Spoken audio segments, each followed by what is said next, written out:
Nous sommes heureux de vous voir sur notre chaîne. Cette vidéo présente l'architecture du système Larnitec et les principes de son fonctionnement. Afin de mettre en œuvre le concept de maison intelligente, divers appareils tels que les lumières, les stores, les serrures, les portes de garage, les radiateurs, etc. sont connectés au module qui régule la charge. De cette manière, un tel module contrôle les appareils susmentionnés en leur fournissant de l'énergie électrique ou en la coupant. Les boutons interrupteurs et capteurs qui déterminent la position des fenêtres et des portes sont connectés au module d'entrée.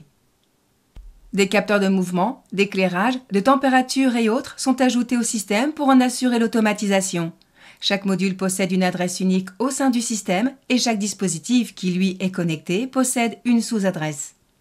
Par exemple, un module relais à l'adresse 100, tandis que les sous-adresses qui lui sont connectées sont 1, 2, 3, 4, 5 et ainsi de suite. L'adresse complète de la lampe est 100 sur 1, l'adresse des stores est 100 sur 2. Par conséquent, les adresses des boutons sont 101 sur 1, 101 sur 2, etc. Pour que les modules puissent fonctionner ensemble, ils sont connectés à l'aide d'un bus CAN qui leur permet d'échanger des informations. Le bus CAN, abréviation de contrôleur Area Network, a été développé par la société allemande Bosch. En raison de sa fiabilité, il est largement utilisé dans des domaines tels que la construction automobile et l'aviation. La longueur du bus peut atteindre 800 mètres avec jusqu'à 50 modules connectés. Tous les modules sont égaux et le bus n'a pas de nœud central ou de contrôleur. Pour poser le bus, on utilise un câble de cuivre de signalisation ordinaire. On utilise un câble à 4 ou 8 fils d'une épaisseur de 0,5 à 0,8 mm. Il peut s'agir d'un câble blindé ou non blindé, d'un câble ordinaire ou d'un câble à paire torsadé. Il est recommandé d'utiliser des câbles 4-5E à 8 fils. En raison de leur résistance élevée et de leur incapacité à transmettre de l'énergie, les câbles bimétalliques ne doivent pas être utilisés. Le bus est composé de 4 fils, dont 2 servent à la transmission de l'énergie 24 volts et 2 autres à la transmission des données. Les données sont transmises sous la forme d'un signal différentiel, ce qui protège le bus des interférences. Au niveau d'un contrôleur de bus, un traitement automatique des collisions a été mis en place. L'envoi des données est confirmé et les paquets d'informations sont envoyés à nouveau si nécessaire. Si une collision est détectée, l'un des modules interrompt la transmission permettant au second de terminer l'envoi des informations et envoie les informations par la suite. Le bus transmet les données à la vitesse de 64 kHz par seconde. Normalement, les données transmises représentent 2 à 5% de la capacité totale du bus. Les contrôleurs sont protégés contre les erreurs de connexion et peuvent supporter n'importe quelle combinaison de connexion des fils au bus. Si nécessaire, de petites dérivations du bus sont autorisées. Il n'est pas recommandé de placer le bus et les fils à faible courant dans une même goulotte avec des câbles de forte puissance.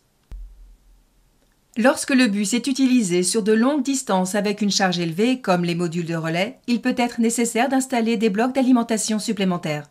Aucun dispositif supplémentaire n'est nécessaire pour les connecter. L'alimentation peut être connectée directement au fil du bus. Des résistances de 120 ohms sont installées à l'extrémité du bus. Elles sont également appelées terminateurs. Si le bus est endommagé ou s'il est impossible de le poser, 2 modules BT-CAN peuvent être utilisés. Ils établissent la connexion sans fil et assurent l'échange de données entre 2 fragments de bus.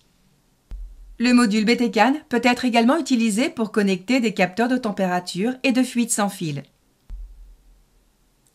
Voyons comment les modules interagissent entre eux. Chaque module du système dispose d'un contrôleur logique intégré qui permet de mettre en œuvre une logique d'une complexité quelconque. Après avoir appuyé sur le bouton, le contrôleur envoie un message aux modules qui sont programmés pour recevoir les informations de ce bouton. Après avoir reçu l'information qu'un bouton a été enfoncé, le contrôleur, sur la base des données programmées, allume une certaine lampe ou un autre exécuteur, après quoi il renvoie la confirmation à l'expéditeur. De la même manière, après avoir reçu l'information du capteur de mouvement, le module analyse les paramètres de l'automatisation, l'heure de la journée, les données d'autres capteurs et d'autres conditions, après quoi il prend la décision d'allumer ou d'éteindre la lumière. Ainsi, Notre système est construit sur le principe de la logique distribuée. L'unité de base n'est pas impliquée dans le travail des boutons, des scénarios ou de l'automatisation. Cela permet d'augmenter considérablement le niveau de fiabilité du système. La passerelle principale est également un élément du bus et peut y être connectée n'importe où. Selon nos modèles, la passerelle principale peut être connectée à un ou deux bus CAN. Si elle est connectée à deux d'entre eux, elle assure le flux d'informations entre les deux bus CAN. Jusqu'à 100 modules peuvent être connectés à la passerelle principale. La passerelle principale alimente également le bus, mais elle dispose d'un fusible auto-renouvelable intégré qui peut supporter jusqu'à 700 mA de courant. Si une charge plus importante est nécessaire pour le bus, il est possible de connecter des sources d'alimentation supplémentaires directement au bus. L'unité de base est également connectée au réseau local, ce qui permet à l'application sur smartphone ou tablette d'afficher l'état des appareils et de les contrôler. Pour connecter davantage de bus CAN, des modules DE-GW sont utilisés. Chacun d'entre eux est connecté à un réseau local et assure la connexion de deux bus CAN supplémentaires. De cette manière, jusqu'à 1000 modules peuvent être connectés dans un système. Nous recommandons d'utiliser un bus séparé pour chaque niveau de local et de ne pas connecter des appareils de différents étages avec un seul bus. Les éléments suivants peuvent également être intégrés au système via un réseau local: les points médias du système multiroom, les interphones, les caméras et d'autres dispositifs. Tous les modules prennent en charge la possibilité de mise à jour logicielle, ce qui permet de connecter de nouvelles fonctions au fur et à mesure qu'elles apparaissent. Nous avons conçu notre système pour qu'il soit flexible, fiable, fonctionnel et facilement évolutif. Examinons le principe de fonctionnement de plusieurs sous-systèmes, l'application smartphone et la connexion au système. Après avoir installé l'application pour vous connecter à smartphone, vous aurez besoin d'un code QR qui contient les informations sur le serveur auquel vous devez vous connecter et le mot de passe d'autorisation pour le serveur. Lorsqu'un code QR est généré, il est possible de limiter le nombre de fois où il est utilisé. Par exemple, il peut être transformé en code QR à usage unique, ce qui signifie qu'un seul nouvel appareil sera connecté via ce mode. Ayant reçu ces informations, votre appareil mobile se connecte à la passerelle principale via la connexion cloud et s'autorise sur elle. Si l'application découvre la passerelle principale dans votre réseau local, la connexion est établie directement sans passer par l'Internet. Chaque passerelle principale établit une connexion cryptée avec le cloud. Lorsque l'application communique avec l'unité de base, un cryptage de bout en bout est utilisé à l'aide de la norme de sécurité la plus récente, TLS version 1.3.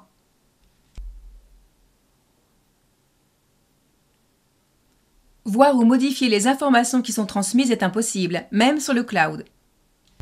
Pour la connexion la plus rapide et la plus fiable au système smartphone, nous avons placé nos serveurs cloud dans les centres de données de Nürnberg, Francfort et Helsinki.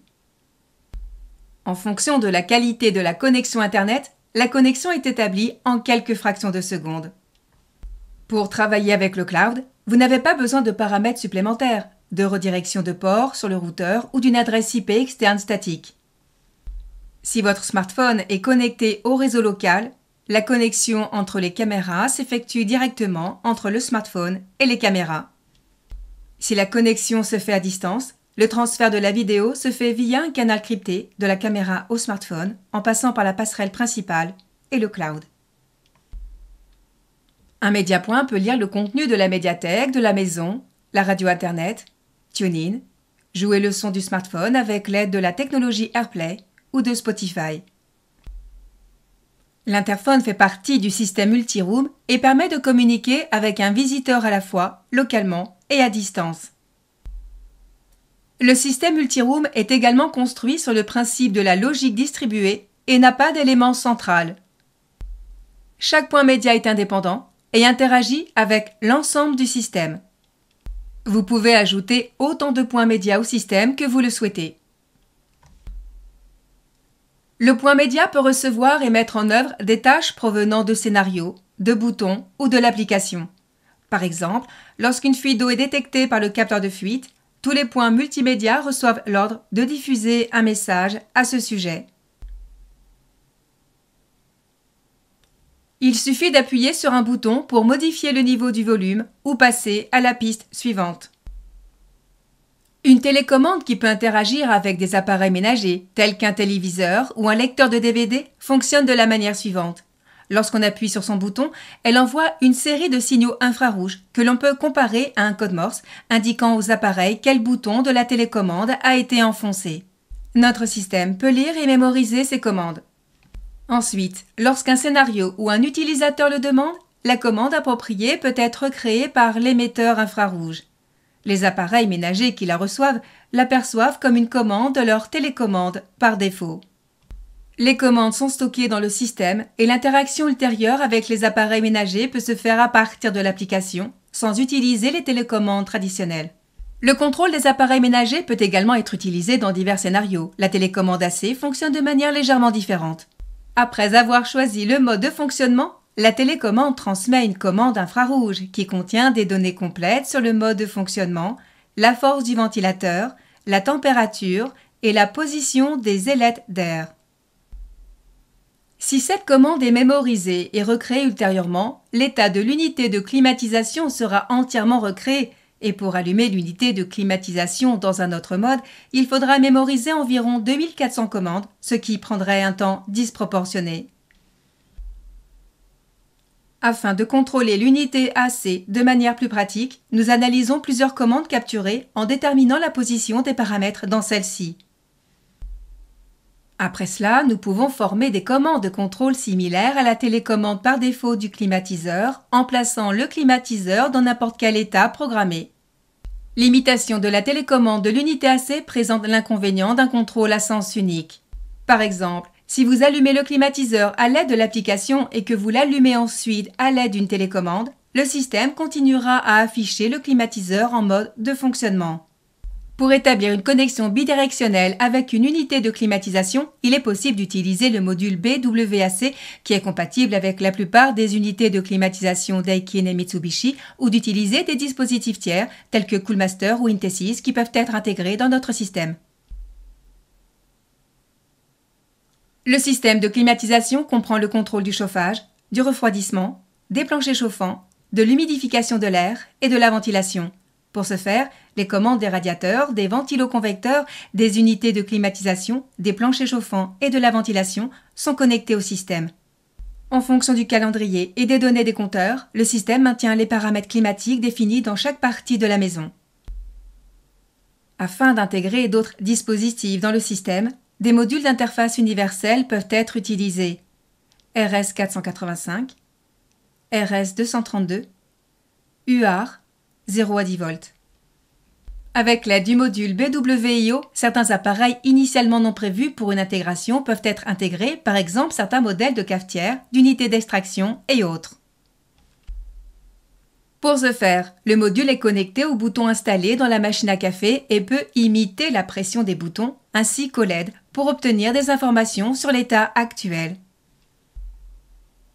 Par exemple, lors de l'activation du scénario café, en utilisant l'état des LED, le système peut déterminer si la machine à café est prête à fonctionner, imiter la pression d'un bouton physique, s'assurer que le processus de préparation du café a commencé, créer une notification via le système multiroom sur le début du processus de préparation du café, attendre que le café soit prêt et diffuser la notification sur le fait que le café est prêt. N'oubliez pas de mettre d'abord une tasse dans la machine à café. Notre système peut envoyer des notifications aux smartphones qui sont connectés au système. Par exemple, lorsque l'on appuie sur le bouton sonnerie de l'interphone, la passerelle principale envoie un message via le cloud au serveur Google pour les smartphones Android et au serveur Apple pour les smartphones iOS. Ce message est ensuite envoyé à l'appareil correspondant où il s'affiche sous la forme d'une notification push. Pour recevoir des notifications, votre smartphone doit être connecté en permanence à l'Internet. Lorsqu'une commande vocale est donnée à Alexa ou à Google Assistant, elle est envoyée au serveur correspondant où elle est traitée et où une commande au système de maison intelligente est formée. La commande est envoyée via le cloud à la passerelle principale où elle est mise en œuvre. La confirmation est ensuite renvoyée de la même manière. Si la commande vocale est donnée à Siri, elle retourne au smartphone et le smartphone lui-même redirige la commande vers la passerelle principale. Le smartphone doit se trouver dans le réseau Wi-Fi domestique. Ces commandes ne peuvent pas être envoyées à distance. L'une des fonctions de l'unité de base est d'assurer le suivi des données statistiques et de tous les capteurs et actionneurs. Les données sont stockées pendant 1 an et peuvent être consultées à tout moment sur un appareil mobile. L'unité de base est responsable de la configuration des modules du système. Par exemple, après qu'un utilisateur a défini les paramètres d'automatisation ou les boutons de liaison, les paramètres correspondants des unités logiques sont envoyés au module qui fonctionne ensuite selon la configuration préprogrammée. L'unité de base contient également la base de données des scénarios prêts à l'emploi qui, une fois ajoutés, sont envoyés au module pour être mis en œuvre. Par exemple, le scénario « Je suis parti » peut éteindre tous les éclairages et la musique, mettre les systèmes de climatisation en mode d'économie d'énergie, avertir la maison via le système multi-room que la porte arrière n'est pas verrouillée, activer le système de sécurité, et s'il fait nuit à l'extérieur, garder les lumières extérieures allumées pendant plusieurs minutes pendant que les propriétaires quittent la propriété. Il est également possible de créer ses propres scénarios dans l'éditeur graphique à partir des blocs prêts à l'emploi. L'une des fonctions de base qui facilite considérablement la mise en place du système est la fonction Plug and Play. Après avoir connecté un nouveau module, celui-ci envoie les informations le concernant et concernant les dispositifs dont il est responsable à l'unité de base qui ajoute automatiquement le nouveau module au système et informe l'application des modules et dispositifs nouvellement ajoutés. Quelques secondes seulement après la connexion, les appareils nouvellement ajoutés apparaissent sur l'écran du smartphone et sont prêts à être utilisés. Ils peuvent ensuite être nommés ou déplacés vers une autre zone directement dans l'application. Pour plus de commodité et une configuration plus avancée du système, vous pouvez utiliser un panneau web LT Setup qui est disponible dans chaque unité de base. Le panneau LT Setup est également accessible à partir du panneau de l'administrateur du distributeur. La configuration du système peut être établie ou modifiée à distance sans être physiquement présent sur le site. Chaque jour, une copie de réserve complète de tous les paramètres et de la configuration du système est automatiquement créée. Elle est synchronisée avec le cloud, ce qui permet de restaurer automatiquement les paramètres du système en quelques clics. Afin d'étendre les fonctionnalités, divers plugins peuvent être installés sur la passerelle principale. Par exemple, le plugin du système de sécurité ou l'intégration avec les lampes Philips Hue ou IKEA. De plus, la passerelle principale est dotée d'une API ouverte et de webhooks qui permettent d'intégrer le système à des applications et des services tiers.